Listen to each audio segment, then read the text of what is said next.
Hey guys, welcome to another New World video. Well guys, today they posted the new Balance of Power dev video, and there were some interesting changes talked about. This one is particularly interesting because unlike with past PTR cycles, it would seem that this time they're not only reading the feedback, but are reacting to it and making changes before Season 2 even drops. Which I have to say is both refreshing, but also a little encouraging about where the game is headed in the future.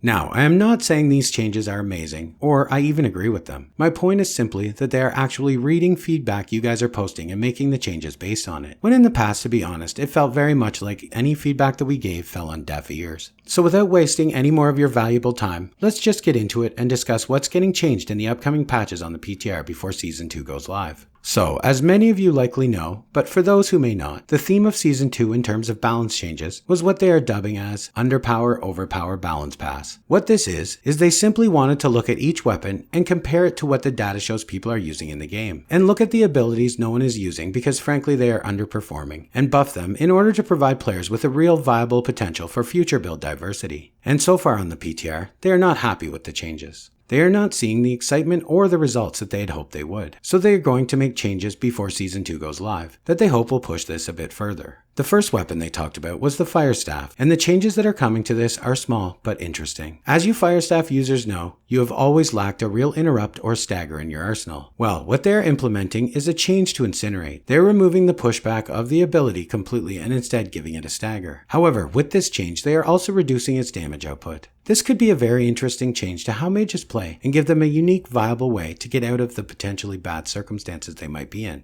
The next weapon they talked about was the Rapier, and this change is one I'm going to be testing for sure.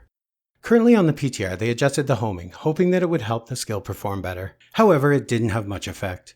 And when they tried to push it further, it started to have strange performance issues due to animation limitations. So now instead they are adding grit to the flurry skill, which for me was very exciting. You see, early on when New World first launched, one of my favorite builds was the Leeching Flurry solo build, which over time sort of was replaced by other builds because it simply wasn't performing as well as I needed. But with grit now coming off flurry in addition to the leech, I definitely will be testing this on the PTR. They are also making a few changes to the life staff. First, Splash of Light. They had overwhelming feedback saying that the range was simply too short, making it not viable to use. So, what they have done now is because with the changes it only affects your current group and not the entire raid, is take away the range limitations, so they feel it will now be a viable option. They are also increasing the Orb of Protection Fortify to 20% to bring it in line with the current changes to Fortify. And finally, Light's Embrace is getting a buff to healing to 20%. And the bow. They are making quite a few changes to the bow this season. The reason is they wanted the left tree to be much stronger and more viable moving forward. This is because they have moved Evasive Tactics to the left tree for Season 2, and they feel it fits in nicely there, and in order to make it even more viable, they are also making some changes to other skills within the tree. First, Rending Shot. They are increasing the duration from 3 to 5 seconds, which will make it perform a lot better. And Poison Shot is also getting a bit of a buff. They're making it tick faster and have slightly increased damage.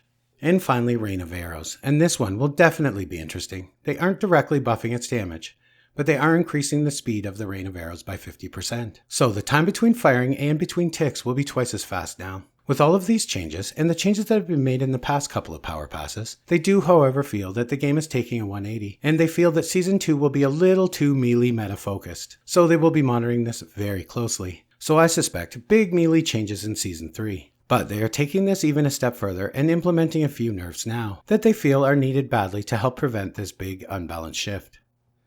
First, they are making some changes to the Sword and Shield. They have felt that the basic attacks of the Sword and Shield are simply too strong, and even overshadowing the abilities. So what they are doing is changing first the Opportunistic perk. It will no longer buff damage across the board, but instead only buff the damage of certain abilities. And they say they will also continue to monitor it and make further changes as needed. And the next one getting a big nerf is the Great Sword. They feel it's simply overused and overpowered. So for starters, they are straight up nerfing its base damage by 5%. And again, they say they will be monitoring this and making further changes as needed. And finally, they are changing the new Sandworm Heart rune. They wanted it to be something epic and feel like it's underwhelming and underperforming. So they're making some changes.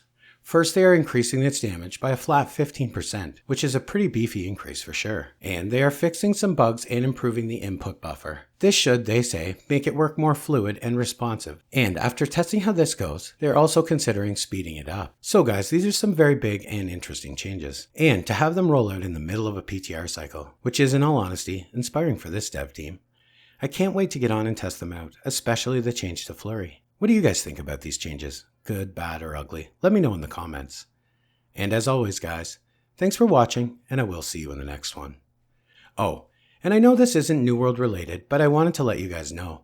I am currently holding a giveaway in my Discord for a copy of Diablo 4. All you have to do is be subscribed here on YouTube, join the community Discord, and react to the giveaway. So if you've been wanting to play Diablo 4 but the crazy Blizzard price tag is just way too much, get over there and take a shot. You can't win if you don't enter.